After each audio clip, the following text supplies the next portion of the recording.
What if a single forgotten clause today could cost you tens of thousands of pounds tomorrow? You spend months haggling over the house, the savings, even who keeps the car. Yet most of us breeze past the tiny print that actually hijacks our long-term security. That overlooked line item lives buried in the fine details, quietly draining your future independence while you think you've settled everything. By the time you realize it's missing, the decree is set in stone and there's no going back. Stay tuned. By Section 4 you'll see why locking down your health coverage matters just as much as securing your family home.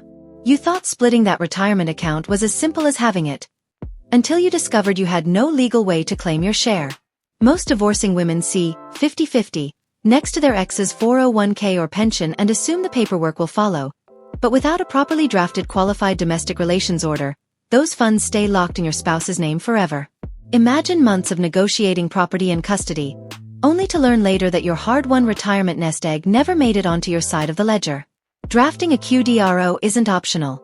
It's the only tool that gives you legal access to those funds without triggering taxes or penalties.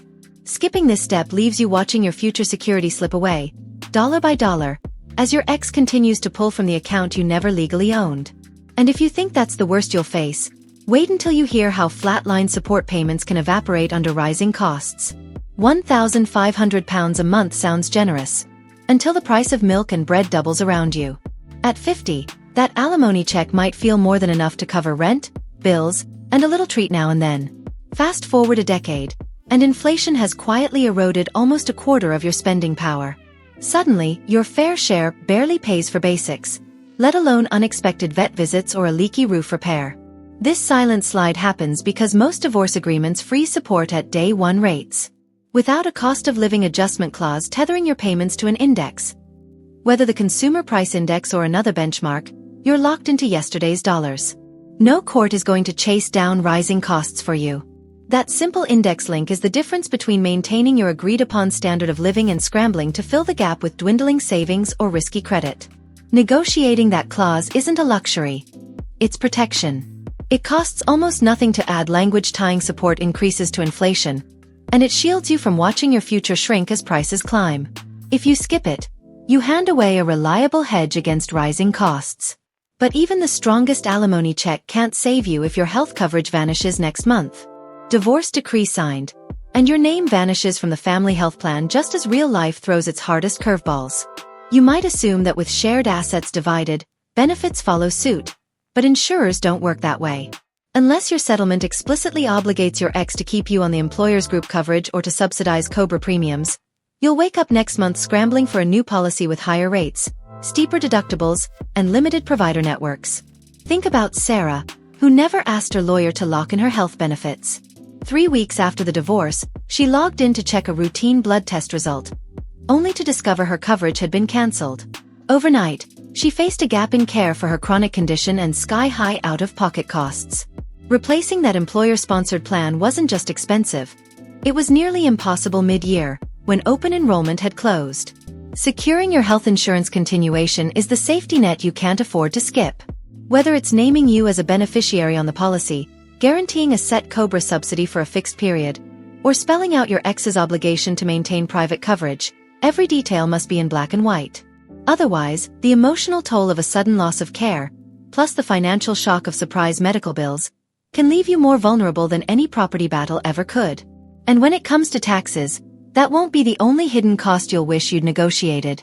That 45% of the investment portfolio you celebrated can shrink to 25% once Uncle Sam takes his cut. You think you've won half your stocks, rental properties, and IRAs, until tax season rolls around and you discover every transfer, every rollover, even that no-brainer asset swap hides a levy waiting to ambush your settlement. Imagine agreeing to take your spouse's share of a vacation home, only to learn later that capital gains liability on your 1/4 interest will gobble up a third of its value when you sell. Or rolling over that lump sum retirement distribution without a proper tax-protected transfer, and getting hit with early withdrawal penalties plus ordinary income rates. What looked like a generous award on paper can turn into an empty promise once your accountant runs the numbers.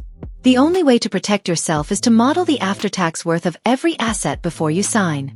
Work with a tax advisor to map out scenarios for selling, holding, or transferring each piece of property, and then bake those figures into your decree. Whether it's earmarking cash to cover a future tax bill or requesting tax gross-up language that shifts the burden back to your ex, this level of detail isn't optional. It's essential. Believe it or not, your ex's side hustle might be worth more than your family home. He told you it was just a little side project, a hobby, nothing worth splitting. Until you learned it was quietly generating six-figure profits while you were busy settling the mortgage. Small partnerships, rental flats, forgotten LLCs, or that consulting gig you never asked about can hide real value. And without an independent, expert appraisal, you're trusting your ex's word. That's how women walk away thinking they've split everything evenly, only to discover later that the tiny business stake they ignored was actually their largest joint asset. Forensic valuation isn't optional. It's your lifeline. Insist on clear, documented appraisals for every enterprise, from that part-time online store to the family-friend startup you never even knew existed. That means digging into balance sheets, revenue forecasts, profit margins, and future earnings potential, not just skimming your spouse's summary report. And once the decree is final, courts rarely revisit these disputes, so any venture you leave off the table becomes yours to lose forever.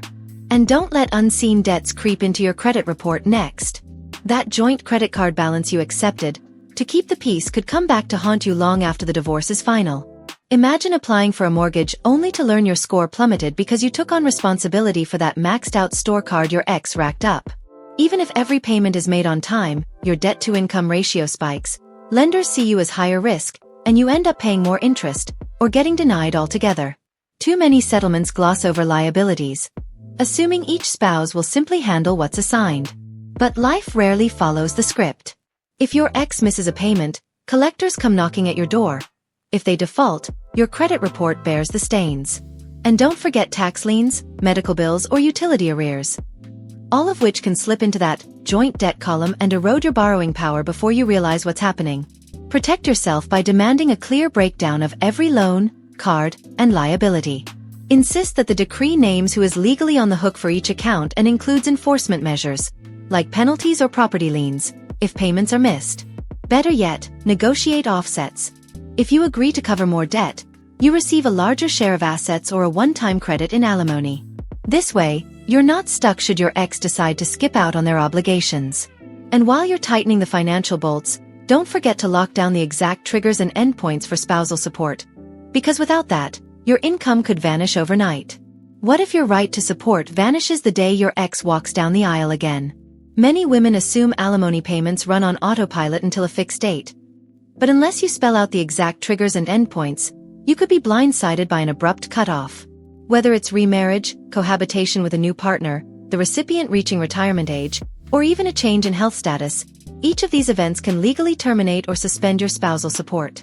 Missing that language means you'll have no recourse when your monthly safety net disappears without warning. Take Lisa's story. She agreed to receive support for 5 years, thinking that covered everything. What she didn't realize was that the decree also included a remarriage clause, so when her ex remarried in year 3, payments stopped cold. Suddenly, Lisa faced rent she couldn't cover, medical bills she couldn't postpone, and a court process she couldn't afford.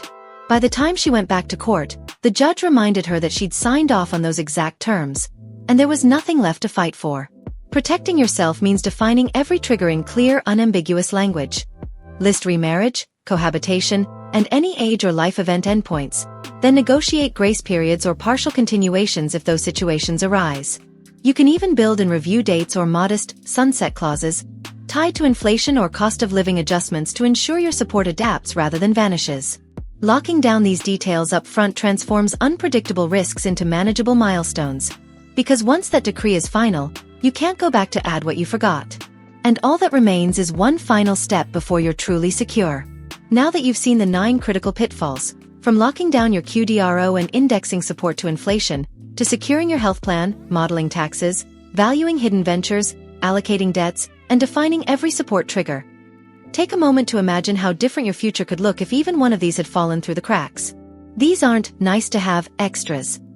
They're the backbone of a settlement that truly protects your independence. If your decree isn't final, bring these points back to the table. If you're already on the other side, talk to a specialist about post-decree fixes.